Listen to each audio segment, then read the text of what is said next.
नमस्कार. आजच्या सत्यकथेत आपलं स्वागत आहे. पण सुरुवात करण्याआधी तुम्ही चॅनलवर नवीन असाल किंवा तुम्हाला अशाच सत्यघटना ऐकायला आवडत असतील तर व्हिडिओला लाईक करून चॅनलला सबस्क्राईब करा.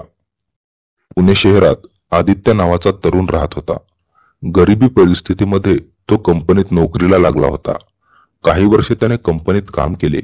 त्यामुळे कंपनीने त्याला कायमस्वरूपी नोकरी दिली. त्याच्या पगारात देखील चांगल्या प्रकारे वाढ झाली.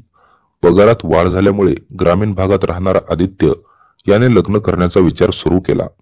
कारण आता कंपनीत कायमस्वरूपी काम मिळाले होते. त्यामुळे आता त्याचा संसार थाटायचा त्याने विचार केला. नाशिक जिल्ह्यातील एक गाव आहे.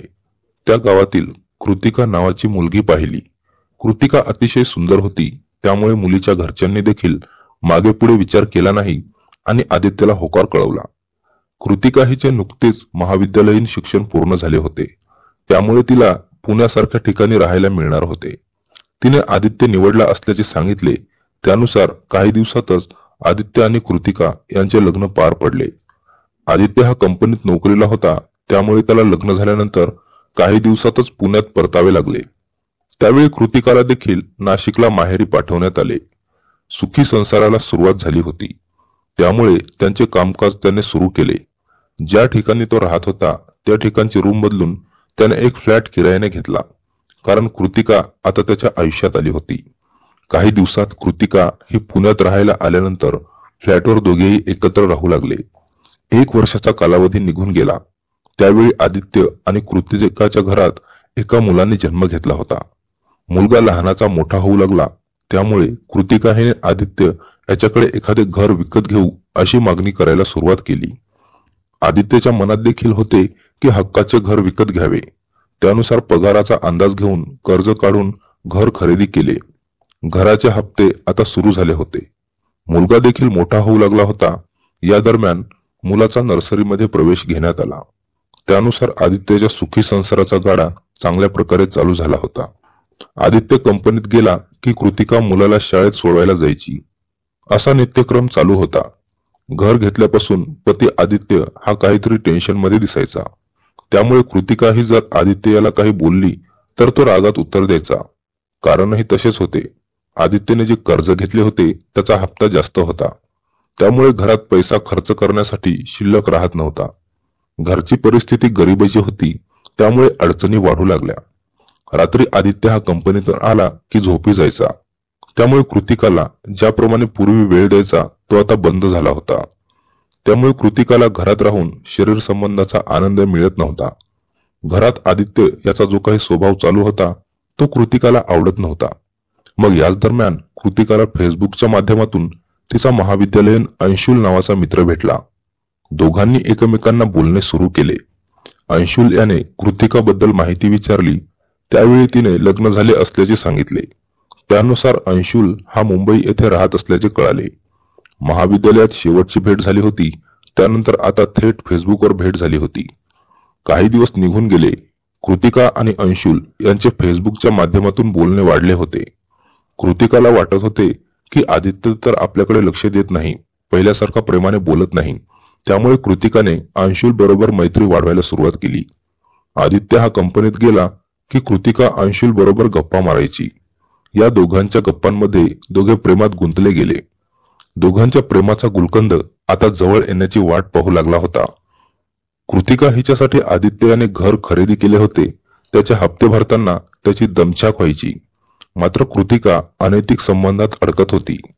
अंशुल याने कृतिकाला आपण किती दिवस असं बोलणार, तुझी भेट होईल का असं जेव्हा कृतिकाला विचारले तेव्हा कृतिकाने होकार कळवला.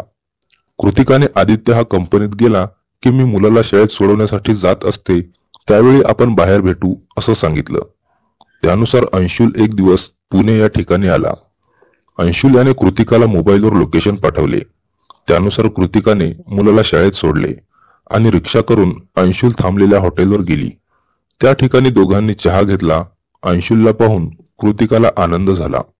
दोघांनी जुन्या आठवणीला उजाळा देताना कृतिका तिच्या वैयक्तिक आयुष्याबद्दल बोलून गेली. पती आदित्य तिला पाहिजे तेवढे सुख देत नाही. कामाच्या नादात तो जास्त रागीट झाला. माझ्यावर प्रेम करत नाही.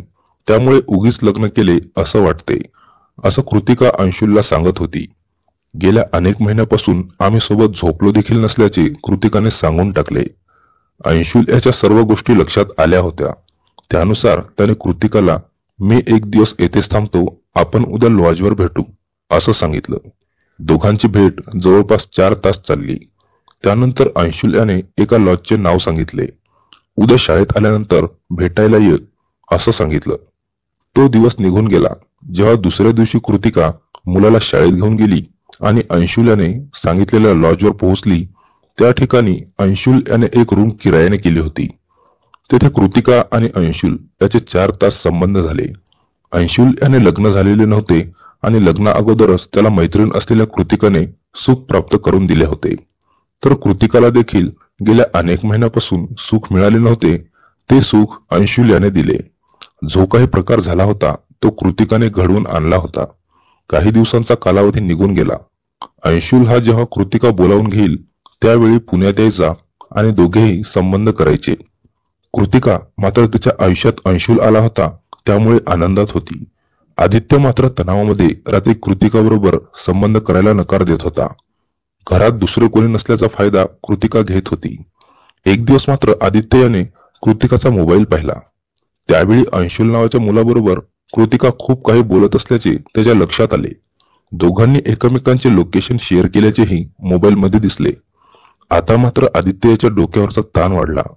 कंपनीचे कामाचे कर्ज, हप्ते, बायकोचे कृतिकाचे मेसेज यामुळे काय करावे त्याला कळेना.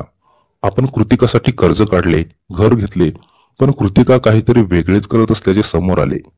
कृतिकाने अंशुल याला आज वेळ असेल तर भेटायला ये असे सांगितले.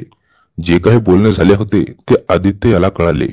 त्यामुळे आदित्य याने एक दिवस सुट्टी घेतली, मात्र कंपनीत जात असल्याचे नाटक केले आणि घरातून बाहेर पडला. मुलाची शाळेत जायची वेळ झाली त्यावेळी कृतिका सर्व कामे उरकून अंशुल थांबलेल्या लॉजवर जायला निघाली. आदित्य हा देखील ज्या ठिकाणी अंशुल थांबला होता त्याच परिसरात जाऊन थांबला. काही वेळातच आदित्य हा देखील त्या लॉजमध्ये गेला. ज्या रूममध्ये कृतिका गेली त्या रूमचा नंबर आदित्य याने बाहेर विचारला. काही वेळातच आदित्य हा कृतिका आणि अंशुल असलेल्या रूमच्या बाहेर जाऊन थांबला. अंशुल आणि कृतिका यांच्या संबंधात गुंतले होते. आदित्य याने रूमची बेल वाजवली. त्यावेळी अंशुलने दरवाजा उघडला. दारात आदित्यला पाहताच त्याची बोबडी वळाली. अंशुल हा बाहेर उघडाच आला होता, त्यामुळे आत काय चालू होते हे आदित्य याच्या लक्षात आले. रूम मध्ये शिरताच कृतिका बेडवर कपडे काढलेल्या अवस्थेत दिसली. आता मात्र कृतिका हैराण झाली. पती आदित्य याने सर्व काही पाहिले आणि कृतिकाला घेऊन घरी गेला. घरी गेल्यानंतर काही वेळातच त्याने नाशिकला सासरवाडीला फोन केला. मुलीला जो पराक्रम केला होता तो सांगितला. आता कृतिकाला नांदवायची इच्छा नसल्याने त्याने स्पष्टपणे सांगून टाकले. दुसऱ्या दिवशी आदित्य याने गावाकडून आईला पुण्यात बोलावून घेतले आणि कृतिकाला तिच्या गावाकडे सोडायला गेला. कृतिकाला मात्र जे काही झाले होते त्याबद्दल धक्का बसला होता, कारण सर्व पतीच्या पाठीमागे चालू होते. काही दिवसातच आदित्य याने कृतिकाला सोडचिठ्ठी मागितली. त्यानुसार रीतसर अर्ज केला. मात्र कृतिका मी यापुढे असं करणार नाही असं म्हणत घरात येण्याची विनवणी आदित्यकडे करत आहे. मात्र आदित्य कृतिकाला घरात घेण्यास तयार नाही. मुलगा आता आदित्यकडे राहत आहे. आदित्यचे आई वडील पुण्यात राहण्यासाठी आले आहेत. मात्र कृतिकाने अद्यापही सोडचिठ्ठी त्याला दिली नाही. त्यामुळे कृतिकाने जे काही केले त्याबद्दल तुम्हाला काय वाटते ते कमेंट्स मध्ये नक्की कळवा. ही घटना सत्य असली तरी यातील नावे बदलली आहेत. चॅनलवर नवीन असाल तर सबस्क्राईब करा, जेणेकरून तुम्हाला नवीन स्टोरीचे नोटिफिकेशन येईल. धन्यवाद.